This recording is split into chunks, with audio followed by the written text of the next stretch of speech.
The megacorporations of the Separatist Council were, without a doubt, some of the most morally bankrupt institutions in the history of the Star Wars galaxy, rivaling even the Hutt Cartel and the worst Sith empires. They were at their worst during the Clone Wars, when the Confederacy of Independent Systems let them do pretty much whatever they wanted. The CIS turned a blind eye to the depredations of these megacorporations because they were reliant on them for the production of their droid army. In this video, we'll be looking into those crimes, as well as some of the other dark secrets of the Separatist factory worlds.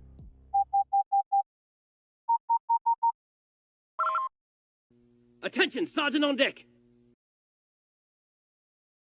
By the time of the Clone Wars, mech worlds were already an ancient concept. The Republic had long made use of entire worlds for industrial purposes, sometimes devastating local cultures and environments to do so. However, many Clone Wars era mech worlds were brand new, and virtually all of them were owned either fully or partly by the Techno Union. Under the leadership of Foreman Wat Tambor and a small army of Tambor's fellow Skakoan industrialists, the Techno Union developed new methods of rapidly transforming planets into maximum efficiency factory worlds.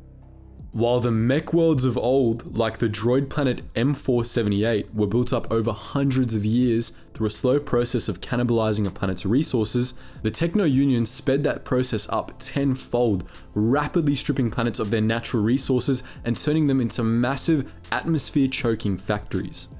The Techno Union also bought stakes in many existing mech worlds, frequently redesigning their processes to increase efficiency. Mechas 3, Telti, and Balmorra were just some of the mech worlds the Techno Union bought into, while they outright took over Medalorn, Foundry, and many others. These mech worlds only became more efficient under the Techno Union, but this came at a high ethical cost.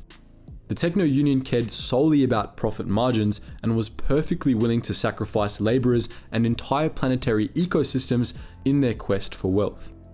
Working conditions for laborers in Techno Union plants were absolutely atrocious. On many worlds, laborers were considered nothing more than the Techno Union's property, and they were treated accordingly. It wasn't unheard of for Techno Union workers to die on the line, even in Republic space, and strikes were regularly suppressed with battle droids, as occurred on Ord Cestus in 26 BBY. Additionally, the environments of the Techno Union mech worlds tended to degrade rapidly due to reckless pollution and accelerated industrialization. This wasn't a problem for planets like Mechas or Telti, both of which were pretty much dead worlds anyway, but this wasn't the case for all mech worlds. Medalorn, for example, had once been a vibrant jungle world, but by the time of the Clone Wars, all that was left on the planet's surface was factories and scrapyards. The Techno Union was far from the only offender when it came to planetary destruction in the pursuit of profit. The Commerce Guild and Corporate Alliance carried out similar depredations on their industrial worlds, and many mech worlds owned by corporations that later sided with the Republic, like Taggy Co., suffered similar fates. The Techno Union and its allies, however, ended up going much further than their loyalist counterparts during the Separatist crisis. The Techno Union was the first megacorporation to openly join the Confederacy of Independent Systems, and it brought many of its mech worlds into the Separatist fold. It was forced to abandon others. Telti, for example, stayed in the Republic. This suited the Techno Union fine, however, since it was already working on closing down many of its core wood plants. In tandem with many other powerful megacorporations, the Techno Union moved the bulk of its operations to new mech worlds in the Outer Rim or Wild Space, where they could operate beyond the scope of Republic regulation.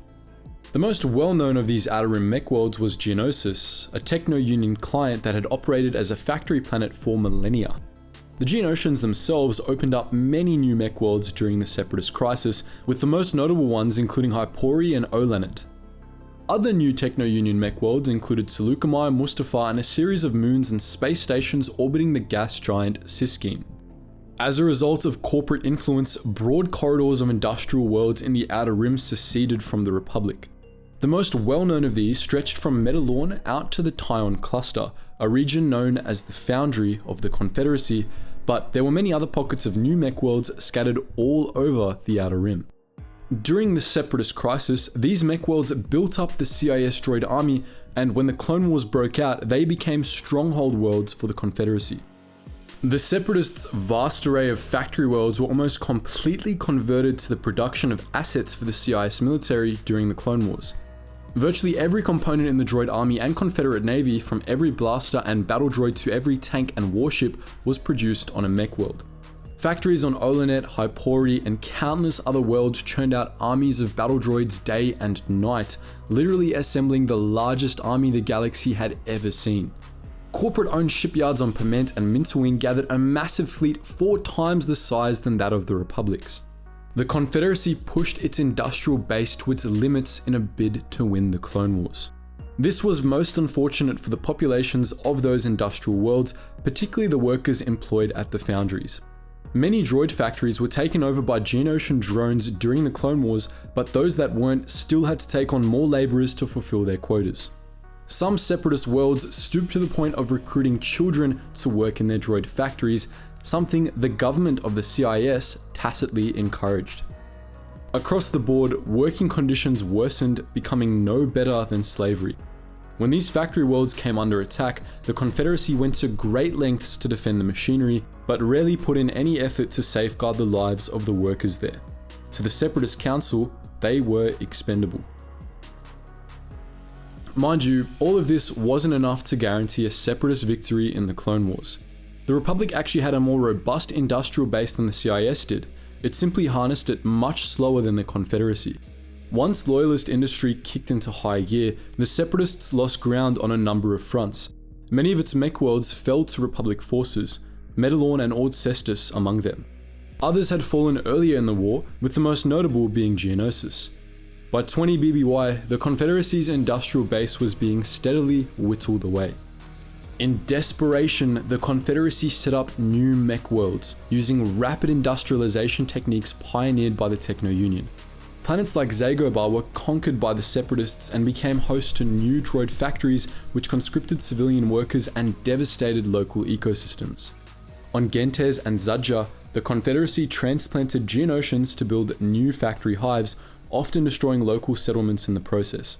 These Geonosians cannibalized local industry and sometimes even entire cities to build these new hives, taking the former inhabitants as slaves. These makeshift mech worlds rarely had a say in the matter, and the Confederacy built their new factories without any regard for the local populace. On Utapau, the Techno Union took over one of the greatest ceremonial halls in Power City for starfighter manufacturing, filling the place with smoke and causing extensive damage to the ancient architecture there. On Nelvan, an underground Separatist droid plant absorbed much of the planet's geothermal energy, leading to colder surface temperatures. The Techno Union engineers on Nelvan even performed experiments on the local Nelvanians, transforming them into bloated cyborg slave warriors. Fortunately, since most of this happened near the end of the Clone Wars, most of these new mech worlds only had to endure a few months of Separatist rule. Unfortunately, the Empire treated the workers on most mech worlds just as badly, if not worse. After the end of the Clone Wars, the Empire took over what was left of the Confederacy's industrial base, and rather than doing anything to improve conditions there, they simply ordered the factory worlds to start producing material for them instead. The Empire, like the wartime Confederacy, was constantly building up its military forces, commissioning vast number of Star Destroyers, TIE Fighters, and Stormtrooper equipment in the process. Yet again, it was the laborers of these mech worlds that paid the price.